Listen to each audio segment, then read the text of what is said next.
Hello viewers, আজকে আমরা দেখব কিভাবে একটা মেটা ডেভেলপার অ্যাকাউন্ট ক্রিয়েট করতে হয়। আমি এখন দেখেন ডেভেলপারস অ্যাকাউন্টের লিংকে এসে ক্লিক করার পরে ক্রিয়েট অ্যাকাউন্টে যখন আসলাম, এখানে একটা অ্যাকাউন্ট ক্রিয়েটের জন্য ভেরিফাই ইওর অ্যাকাউন্ট অপশন আসছে। তো এখানে আমি বাংলাদেশ কান্ট্রি হিসেবে সিলেক্ট করে দিলাম।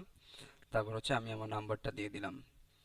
দেওয়ার পরে সেন্ড ভেরিফিকেশন এসএমএসটা ক্লিক করব।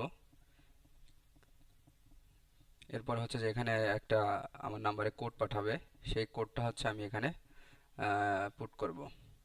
এখন কোডটা দেওয়ার পরে আমি যখন এটা সাবমিট করলাম, সাবমিট হচ্ছে।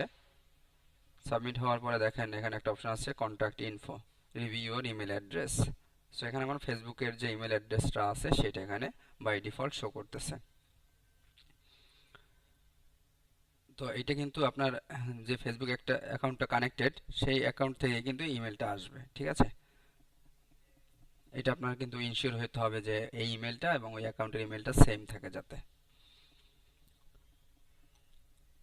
তো আমি একটু চেক করে দেখাই যে আমার প্রোফাইলের যে ইমেলটা আছে সে ইমেলটা আর এই ইমেলটা সেম কিনা। তো আমি আমার প্রোফাইলে আসলাম। আসার পরে এখানে দেখেন কন্ট্যাক্ট অ্যান্ড বেসিক ইনফোতে আমার যে ইমেলটা, ডেভেলপার অ্যাকাউন্টে যে ইমেলটা দেখাচ্ছে এবং এই ইমেলটা কিন্তু সেম, ঠিক আছে? তারপরে আমি আবার ব্যাক করলাম এখানে। তারপরে এগ্রিটা ক্লিক করে কনফার্মটা দিয়ে দিলাম।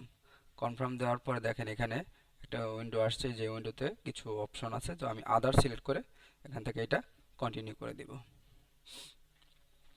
এভাবেই হচ্ছে যে একটা মেটা ডেভেলপার অ্যাকাউন্ট ক্রিয়েট করতে হয় এবং আমি আমার অ্যাকাউন্টে এখন লগ ইন অবস্থায় আছি।